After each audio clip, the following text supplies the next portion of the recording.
I used to think that loyalty meant something in our office. Every morning, I'd arrive early, always before the others. I liked the silence before the Slack ping started, before the fake laughter and the sugary oat milk lattes arrived with their overly branded optimism. That morning, though, something felt misaligned, like a door had been left slightly ajar, not physically, but socially, emotionally. I opened my laptop, like always.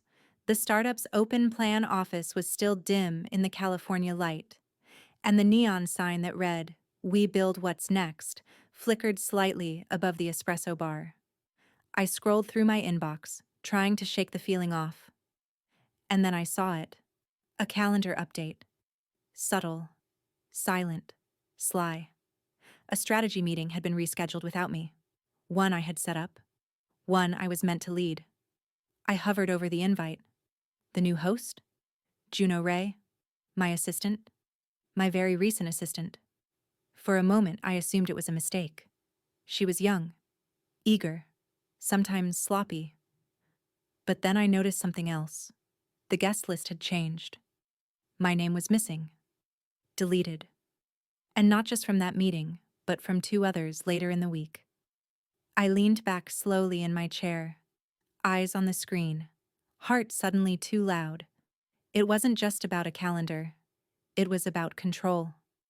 Juno had charm. I'd give her that. When I first interviewed her, she'd smiled like she already lived in the corner office. Her resume wasn't the strongest, but she had that energy startups adore.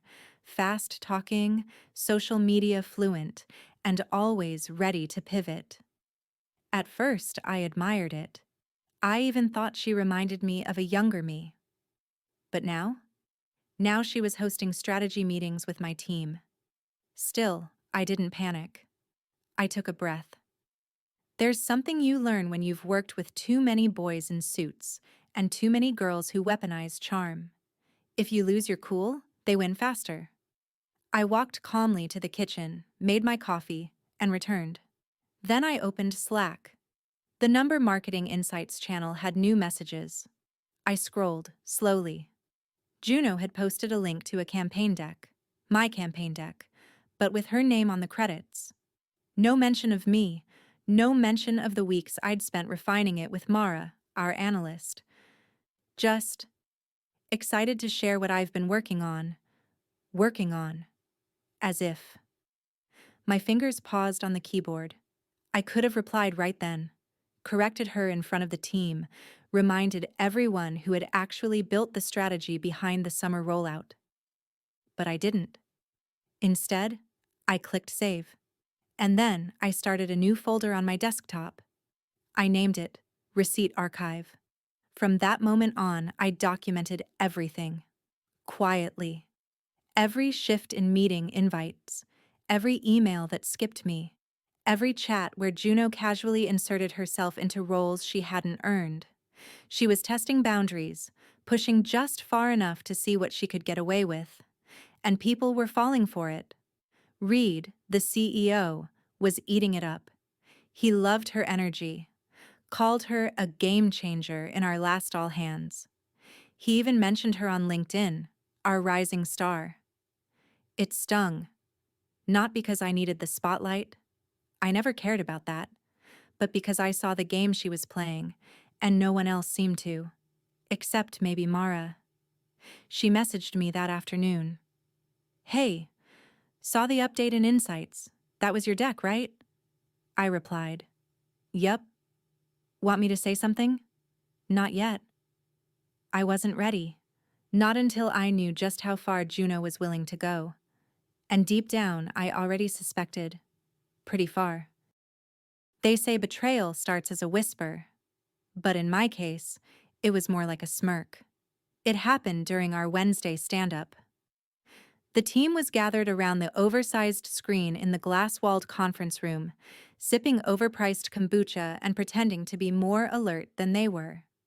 Reed stood at the front, tapping through slides with the casual bravado of someone who hadn't opened the deck until 5 minutes ago. "And this," he said, pointing to the final slide, is the campaign concept Juno's been spearheading. Really exciting stuff. Spearheading. I felt the word lodge in my throat like a stone. The slide was mine. Every line of copy, every emotional beat. I even recognized the test font I'd argued with myself about for hours at 2 a.m. the week before. But Juno stood there, all glossy-eyed enthusiasm, thanking Reed like she'd just been handed a Nobel Prize. The room clapped, light, polite clapping, and not a single glance in my direction, not even Mara's. After the meeting, I returned to my desk and sat in silence, staring at the surface of my coffee until it stilled. It wasn't just that Juno was taking credit now. It was that Reed was giving it to her, publicly. She wasn't just climbing. She was stepping on me to do it. And here's the thing about being 36 in a startup full of 25-year-olds. They think you're already obsolete. You can feel it in the way they say, boomer, under their breath, never to your face. In the way they treat your process like it's an old operating system that needs an update. Juno had tapped into that. She made them feel faster, lighter. She was the future, and I was the browser tab they forgot to close. I stared at the meeting notes, pretending to read, but my thoughts were already somewhere else. I thought about every time I'd given her advice, every coffee chat, every moment I'd chosen kindness over caution. I'd trained my own replacement. No, worse. I'd armed my own assassin. And now it was time to disarm her. I didn't go nuclear. Not yet. That's the mistake people make in stories like this. They blow things up too fast and burn themselves in the fire. I wanted precision. I wanted her to feel what I felt. Invisible, erased, helpless, but in slow motion. I started with her data. Her permissions, to be exact. As her supervisor, I still had back-end access to the CMS and the campaign dashboards. I didn't delete anything. That would have been too obvious. But I added layers. I password-locked the ad spend reports. I archived the budget file under a code name. I rerouted the Slack alerts from our analytics tool so they no longer pinged her directly. And then I waited. The cracks showed within days. Hey, she messaged me on Thursday. Weird Q, do you know why the dashboard's showing 0 engagement on the retargeting ads? It was working yesterday. I replied, not sure. Maybe try refreshing it? Could be a sync delay. She liked the message. Left it at that. By Friday, she was slacking Mara. By Monday, she was texting Reed. And by Tuesday, she was in a one-on-one with HR. Apparently, she'd panicked and accused the intern of deleting campaign data. The intern cried. Juno apologized. But the seed was planted. She was no longer the golden girl. She was unstable, sloppy, a risk. Still, I knew she'd bounce back, unless I gave her one final push. So I did. I went to Mara. We met in the stairwell. No cameras, no Slack history, just fluorescent lighting and quiet suspicion. I need you to leak something, I said, keeping my voice low. Mara blinked. You serious? She's not just stealing ideas anymore, I said. She's manipulating metrics. The dashboard? She's been inflating projections to impress Reed, and I can prove it. That part was a lie, but Mara didn't need to know that. She looked at me for a long moment, then nodded. I always knew she was shady. Send it anonymously, I said. Let it sit in Reed's inbox over the weekend. Just the chart. No explanation, he'll do the rest. And he did. On Monday morning, Juno didn't come in, and by Tuesday, her desk was empty. No announcement, no goodbye message. Just silence. The kind that whispers, "You've been erased," just like she tried to erase me. It started small, as these things often do. A skipped double C here. A forgotten meeting invite there. Then Juno began replying to emails meant for me, subtly at first with a quick, Vera looped in, like she was my handler, not the assistant I had personally recommended 6 months ago. She started setting up one-on-ones with my direct reports, using language like, just want to sync on your Q3 priorities, as if she were the director, not someone who'd still been learning our CRM system 8 weeks ago. I didn't fight it, at least not in the open. Instead, I observed, watched her arrogance bloom, let her believe the silence meant submission. Meanwhile, I documented everything. Every Slack message, every calendar adjustment, every unsolicited initiative she championed with a slide deck she didn't make. And as her confidence grew, so did her carelessness. She started forgetting that I was still in the room, even if I didn't speak much. She made comments in meetings, repackaged my strategies, spoke to the board like she'd been around during those sleepless Q4 quarters when the rest of us bled caffeine and grit just to stay afloat. She was writing checks with her mouth that my legacy would be forced to cash. Then came the Friday check-in with Reed. We used to have a weekly one-to-one. Nothing fancy, just a 30-minute sync on team direction, cultural red flags, hiring updates. But the last 3 times, he'd rescheduled last minute. This Friday, the meeting wasn't even on my calendar, so I showed up anyway. When I knocked on his glass office door, he looked startled, like a man who'd forgotten someone important was still breathing. "Oh, hey Vera," he said, pulling his laptop screen slightly closed. "Thought we were off today." "You never canceled. I figured we could catch up." He motioned awkwardly for me to sit. His desk was pristine, except for one thing, a blue folder sitting just off-center. I knew that folder. I'd created it. It held budget proposals and forecasting slides I had finalized just 2 days ago, slides I had handed to Juno to deliver to the ops team. Reed followed my gaze. "Ah, yeah. Juno gave me that. Said you were swamped and asked her to submit your updates." I smiled. Tight. "Nice of her." "She's got hustle," he said with a chuckle. That word again. Hustle. Reed loved that word. It meant energy, disruption, ambition. All the things men in his position associate with rising stars. What he didn't realize was that some stars burn hot because they're built on stolen fuel. I kept the conversation surface level. No confrontation, no cracks, just polite nods and well-timed insights. But I left that office with something more valuable than any slide deck. Reed's tell. He wasn't in on it. Not fully. He was being managed too. That weekend, I called Mara. We hadn't spoken in weeks. Too many whispers around the office. Too much paranoia. We met at a bakery we used to frequent during launch phases, back when we were both sleep-deprived and idealistic. She was wearing sunglasses, even indoors. "You look like you're on the run," I said with a smirk. "I feel like I am," she muttered. "Juno's been asking for my dashboards, like all of them, even the ones that haven't been peer-reviewed." "Did you give them to her?"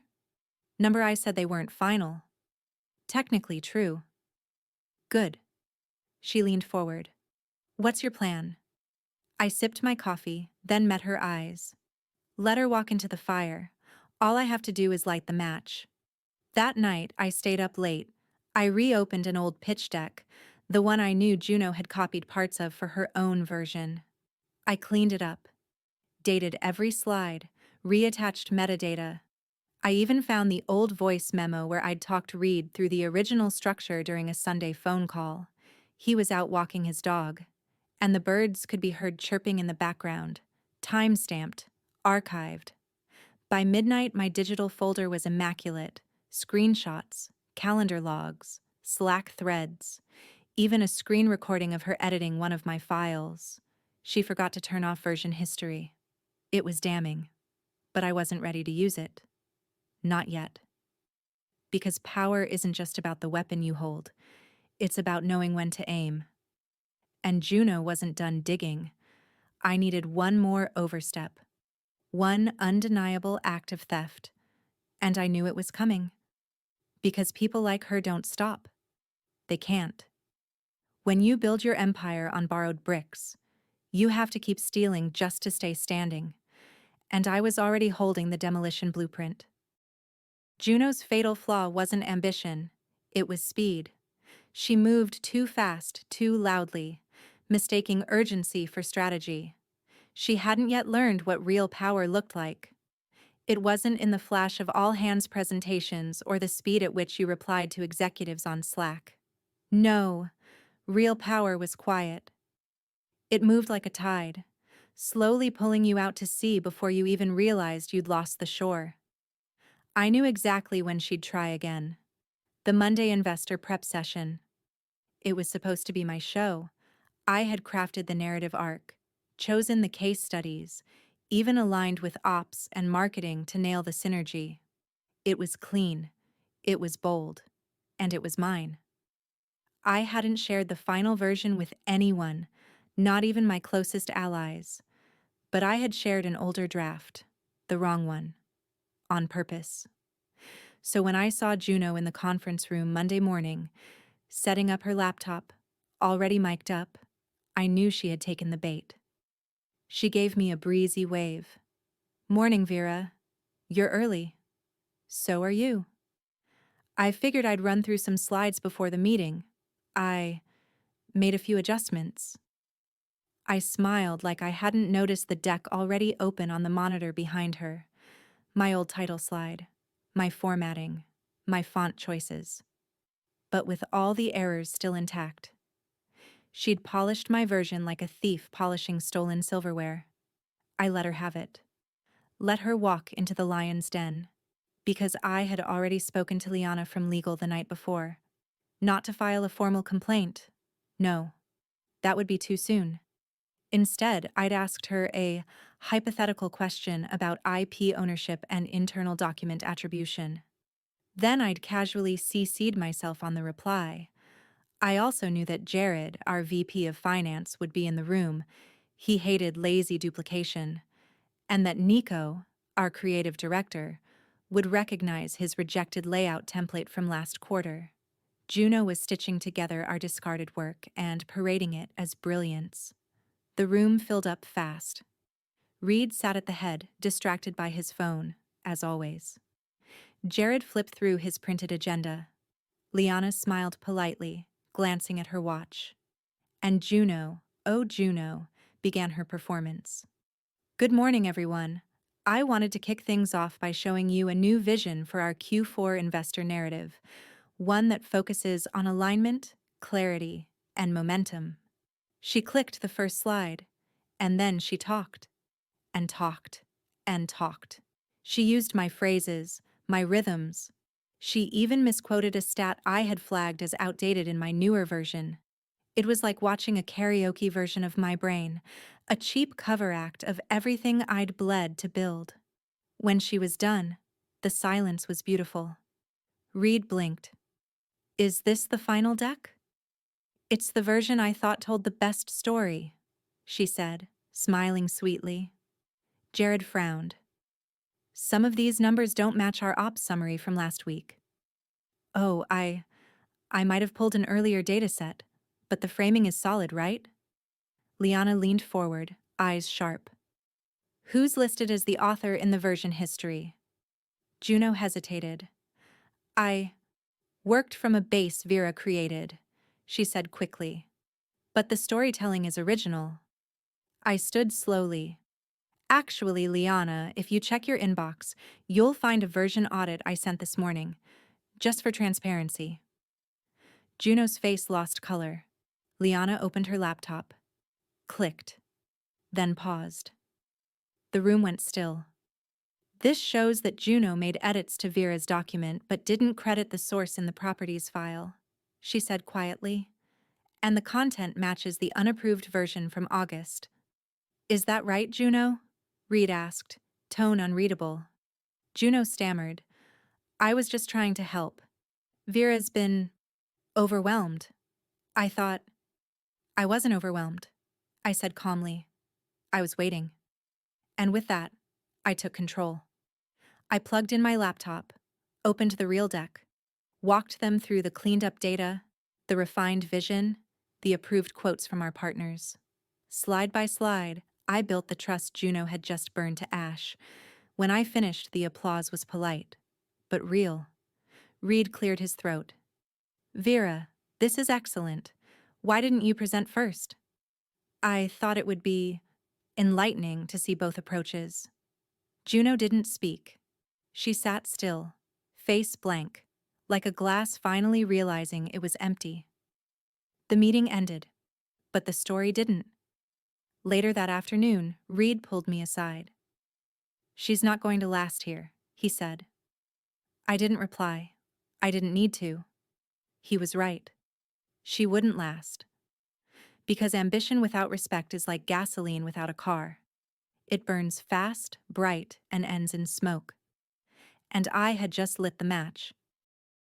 The walls of Reed's office were always too clean. No family photos, no clutter, not even a smudge on the glass table. It was the kind of sterile that made people uneasy. Intentionally so.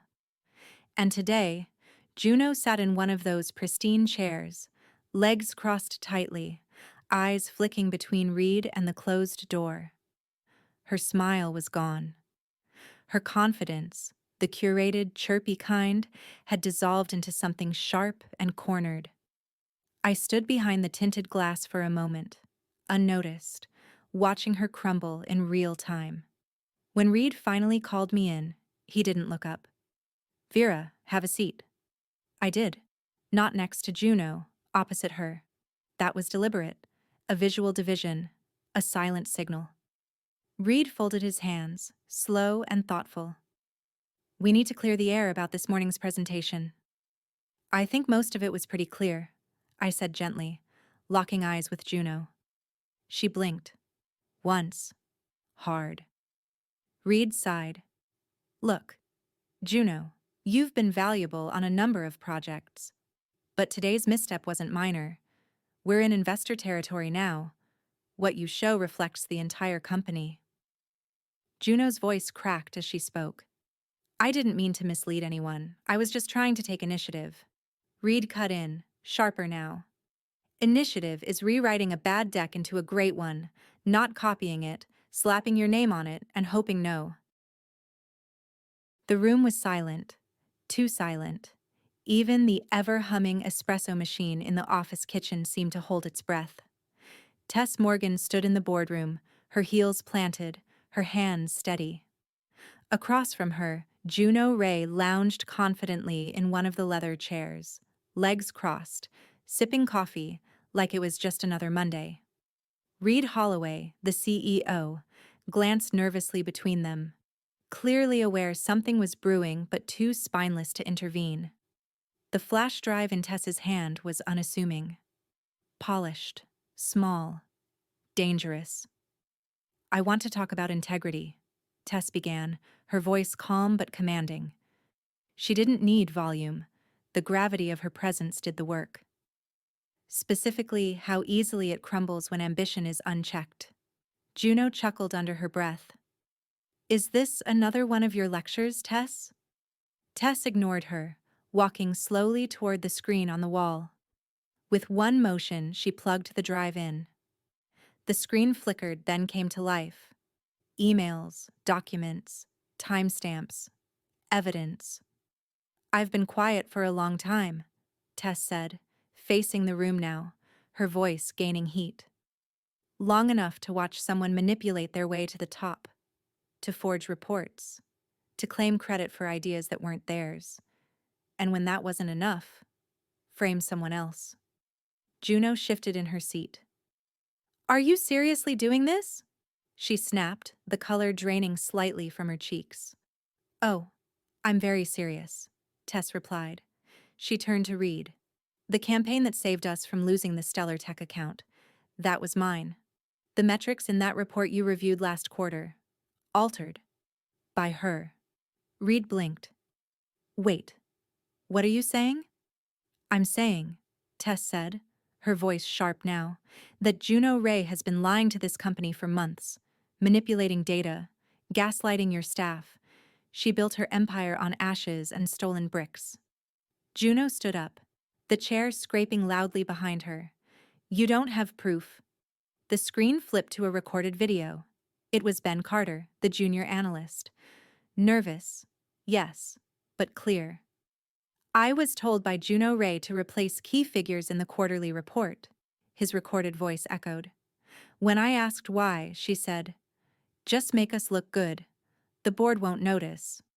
Juno's face paled. Then came the screenshots, her emails, her Slack messages. Everything Tess had patiently collected over the past 4 months, waiting for this moment. Waiting for her to underestimate one last person. I tried to warn you, Juno, Tess said softly. But you took everything I taught you and used it against me. You pushed me out of my own role and thought I'd walk away quietly. Reed stood now, hands trembling slightly. I need HR and legal. Juno's confidence cracked. This is ridiculous. You're trusting a disgruntled ex-manager over me? No, Tess said coolly. He's trusting the evidence. The room was full now. Word had spread, and employees had gathered by the glass wall, watching.